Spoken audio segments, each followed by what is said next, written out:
Welcome back, Kiwi Yoinkers and all other folk to Sunsaw Gaming. Today we have a video request here from Low-Key Noob on the Charioteer and how to play it. Now this is a very versatile tank.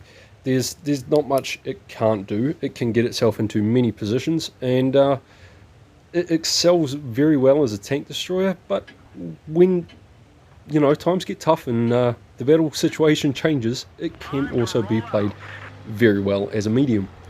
Now this first match you're going to be able to see just the kind of sniping capabilities that it has. Now when you are playing this tank, there are a few key things that you have to keep in mind. One, it has next to no armor, and I mean like anything at tier 8 or tier 7 will quite easily go through every single part of this tank like butter. So don't rely on its armor ever. It does have a very good speed, able to go about 48 kilometers per hour at top speed, I believe, and it's got a very nice 10 degrees of gun depression. So positions like this one that this player has got himself into, very good. I mean, and again, here we are, he's just being very patient. He's waiting to see where the enemies show up before he makes any moves. And that's very smart. On an open map like this, if you can get yourself in a position like this, it's going to be very useful. Now you can see during this match he will change shell types very frequently, and that's one of the things you need to do in this. To maximize the damage, you need to fire those heat rounds as often as you can. Those premium HE rounds are the way to go. Now I mean on your APCR for this, it does like 350 alpha with 245 pen, and those premium HE rounds, they do 440 alpha with a 175 pen.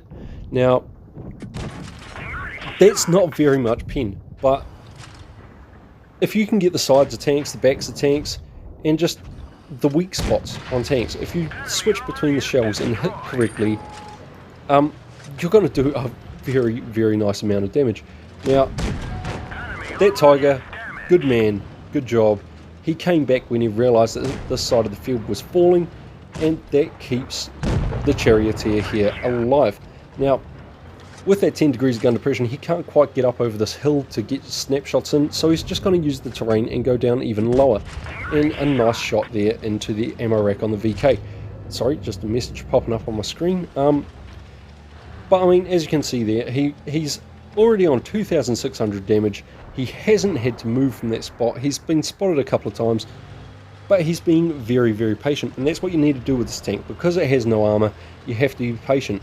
It's got the speed to be patient. If things start happening in a different area of the map, you have the speed to get there on time. So there's no need to be aggressive with this thing. I mean, you can play it like a medium, but it doesn't need to.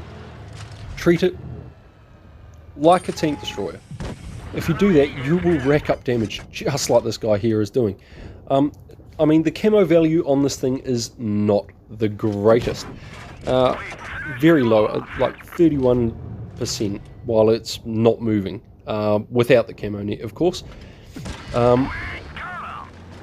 So use its speed. Use that gun depression. Use the speed. Be patient. Make sure you're switching your shell types where necessary, and this thing will pay out. It will do wonders for you. Now, my loadout for this tank, personally, I mean, I would take calibrated shells, your defense system, your camo net, your enhanced gun laying drive, the improved assembly, the engine accelerator, and the refined gun. Now for those last two things, like the enhanced tracks and stuff, I mean, that's completely up to you. That's I hardly ever put them on tanks, and when I do, I don't really care which one I throw on. But I mean, the rammer will take about half a second off of this tank's reload time. But I mean, with the calibrated shells, you go from a 245 penetration value on your standard APCR up to a 257, which is a decent amount. So I do say use those calibrated shells, especially in this tank. I mean, you don't want to be missing shots. I mean, this guy just finished on 4,909 damage. He gets himself the Ace Mastery here. high caliber, pulls metal, and he's done very well. I mean, his team was falling apart. So thank you, Darkness Awaits You, for uploading this video. It's been very useful for this this how-to series on the Charioteer. Very nice gameplay. And as you can see there, he basically carried the team. And he'd done it from a very passive position. It doesn't have to be aggressive. Now, we go on to Gaming Titan 420 here. And here's on Naval Frontier. This is a supremacy match, but here you're going to see how the Charioteer can perform in very, very tight situations. Very high impact situations as well. I mean, this was a very dicey match to watch. As you can see, all of his team are heading towards A. That means everywhere out to C is open. He's come in here to this spot just above B, and I mean, so he's just lining up his shots here, and unfortunately he misses the shot on the ISU 152. But I mean, from this position here, if anybody comes around to sort of C side, he is going to be in very, very deep trouble. I mean, he's done about all he can do from this position anyway. He's hit each tank as they've managed to go across in front of him, and I do believe that M445 AMX does try to take a blind shot at him here, and as soon as that blind shot goes past and hits the dirt behind him, he pulls forward and, switching his shell type, gets a very nice HE round into the AMX M449. Now, they're started to cap C. He's not going to be a dummy. He is not going to stay in the spot. He's not going to try and defend C. He's going to get himself right out of there. I mean, it's got no armor. Why fight? Don't fight front line if you can help it. But his whole team are not pushing this side of the field either, which means at some point they will get flanked. So he's just doing what he can to get himself into the most effective position possible. And that's another thing with this tank. Positioning is everything. It gets a very lucky bounce from the 152 there, and manages to get one into him in return. Now, I love the spot on this map. I mean, it is great for any tank really. Almost any tank. If you get into this position, you can hold off two fronts, just like you're going to see here. Now, you can see, because he's got no armor and he is in the middle of the map, he is being very aware. He is making sure the enemy tanks, you know, aren't moving. He's making sure he knows where every single person is at every single moment, and trying to minimize the shots that they will have on him. And I mean, repositioning every single time just to swap it around.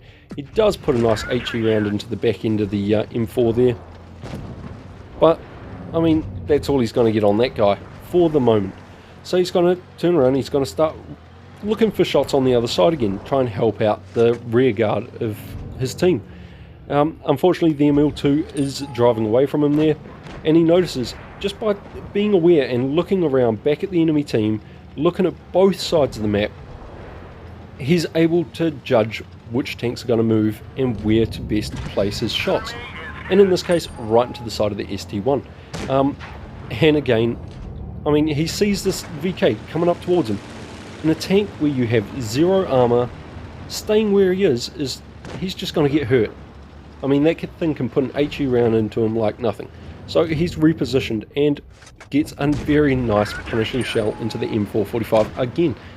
Now, he does have the Emil one there helping him out, who has just finished his reload, which means he will be able to hold off that VK for a little bit there, even though he's on low hit points, and he even manages to clear the VK.